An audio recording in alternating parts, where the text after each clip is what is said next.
Welcome to Charting the Markets on this Wednesday, the 1st of November. Everything we talk about in the next 15 minutes is going to be steered, I guess, in terms of what's happening fundamentally later on today, because we've got the US ADP private payrolls number coming out.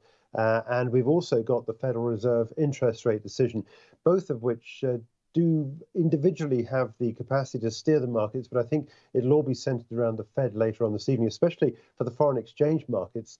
So there is that little bit of a background to everything that's going on in terms of charts.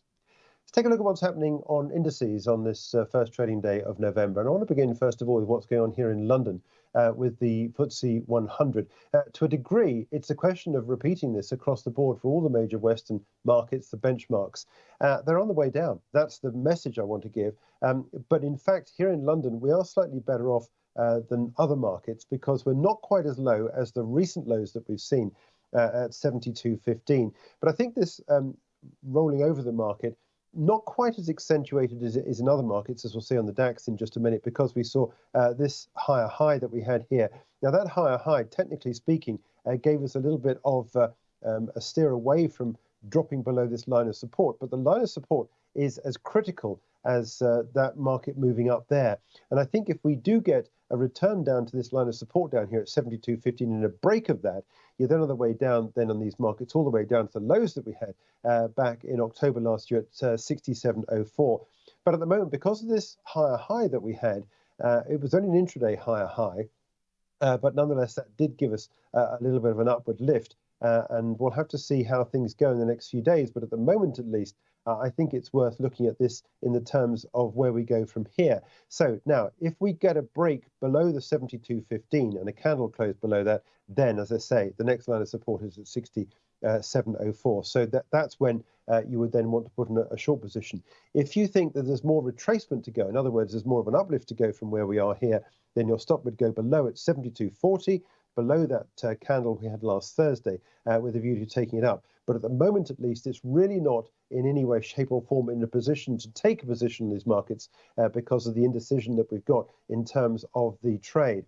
To some degree, I think, as I said, I think the German DAX is a little bit more obvious. We've seen this rolling over that we've had in the market, and we've seen that come down to this direction here. And that direction of travel is interesting because we get these new lower lows, we get these new higher highs, and this recent low that we've taken, where we saw a closing position not seen since the 9th of January, that was a significant move. And it's not quite as low intraday as we saw back on that trade in March. But I think the impetus here is a little bit more driven than we are in terms of the moves in the London markets, where we got support from oil, we got support from minerals. In the German markets, you don't have that sort of support. Geographically, it's closer to some of the action we're seeing in the eastern part of Europe with Ukraine and Russia. And also, we've got some concerns as well about what's happening around the world in terms of the economy. And of course, this is impacting on Germany, where we've seen some pretty dire numbers coming through recently from Germany. So for me, I'd be tending on the downside. And if you were on a short position here, your stop would go above the 1500 level, and you'd want to see this line at 14,458 being taken out. And I think that's just a matter of time before that is the case. When you get a candle close below there, you'd bring your stop loss in, and then you have your price target down here of the intraday lows that we had back in the 20th of December last year at 13,695. So I think, if anything, the German DAX is more of an easy call to short that position against the London FTSE 100. Same sort of trade as well on the US markets with this pencil. Let me just quickly show you this as well. That peak that we've got there, again, exactly the same thing happening.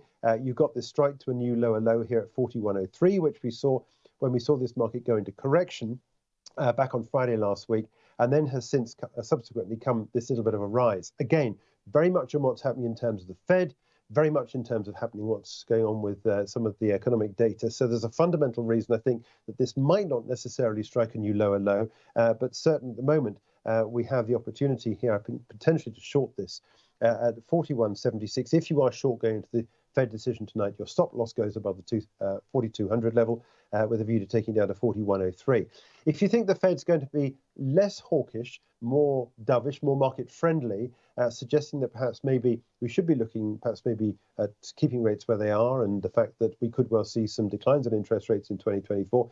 If that does come about, then I think it's a little bit more of an upside potential for the markets. But I don't think that that's going to be the message tonight. The message tonight is going to be that they want to keep their foot firmly on the throat of inflation and want to make sure that they keep interest rates higher for longer in order to make sure inflation does get under control, because inflation is the real big killer of the economy.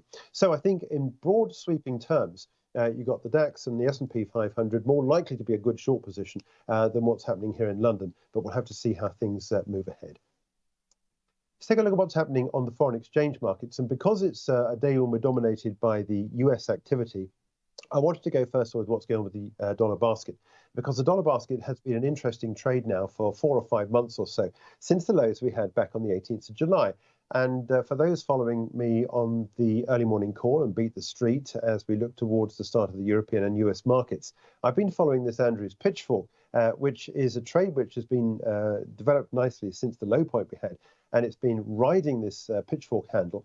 We initially saw a trade up to the 106.98 level, at levels there on this market not seen since the 22nd of November. Dollar strength taking all the way up there. And then came a little bit of a pullback. Now, the point of an Andrews pitchfork is, in this direction, is that this is just a retracement on the way down in what is otherwise a market which is likely, possibly likely to continue on the upward trajectory. Now, there's been a little bit of weakness, and we got into this lower traded channel, if you like, but it is now starting to develop into quite a nice little opportunity to trade this market. At the moment, ahead of the Fed, we are absolutely at the top of the candle. There are no sellers in the dollar market at the moment, but we are being capped out by this rising line here, which is the upper side of this particular channel of the pitchfork. So at 106.48, you've got a price target around about 107 on the upside.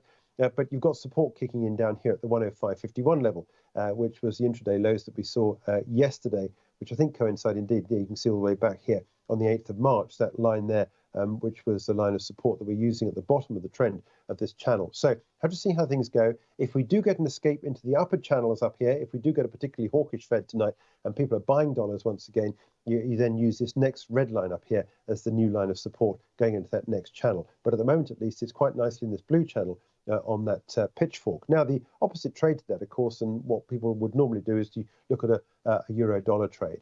And you can see here now, we're at the bottom of this candle. This can around about 60 or 70% of the dollar basket is the euro-dollar trade. So it is just the inverse. And if you are long dollars going into this decision tonight, you'd want to short this pair euro-dollar. First of all, from where we are at 105.52, the 105.16 level is an interesting line to watch, which were the lows that we had there back in March this year. But a break of that would then take you down to 104.48. So depending on how hawkish the Fed is tonight, and as I was saying, if it is a hawkish message, which is more than likely to be the case, I think we could well see people wanting to go more into dollars than we are into the euro trade. Same sort of thing for sterling. This is, if anything, is a little bit more difficult to determine where it goes. We got the Bank of England interest rate meeting coming up as well tomorrow, where we are looking at, like the Fed, no move on interest rates. But I think, if anything, we're likely to get a more hawkish response from the Fed than we are from the Bank of England tomorrow in terms of the outlook.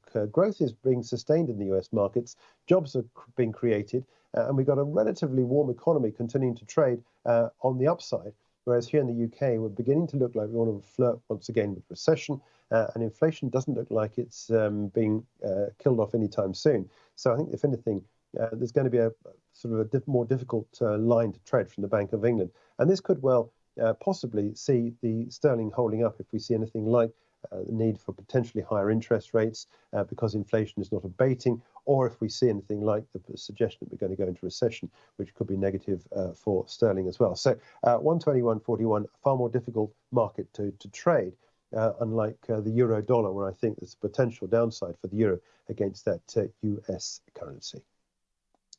Let's take a look in some more detail as well as what's happening in other markets around the world when we look at what's going on with spot gold. Now, the geopolitics situation has been heating up, as we know recently. And this is a market where we've seen it peak above the 2,000 over this blue dotted line that I got here going across the chart.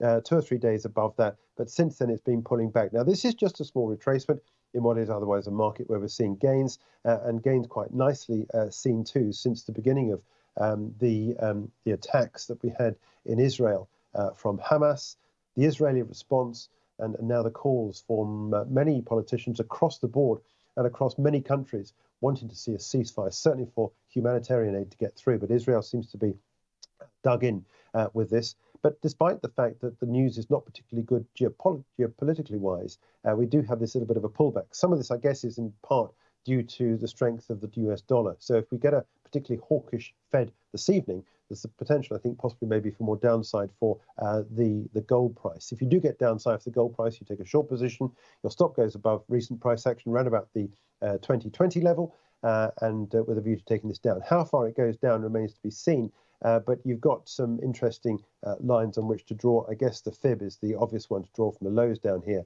to give you a potentially interesting line of support from where we are. We're currently trading at 1981. This line here is at the 61.8% retracement, which includes this low that we had here back on the 21st of August at 1884. So that would be a good line to target if you're short on this.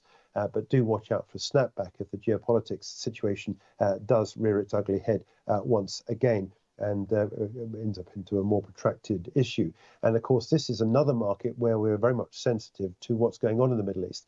And if we get Hezbollah coming in, the Iranian backed fighters coming into this to try and bolster the Palestinian side on what's going on at the moment, I think then we could well end up seeing a disruption in terms of oil supply, or more of a disruption than we're getting at the moment.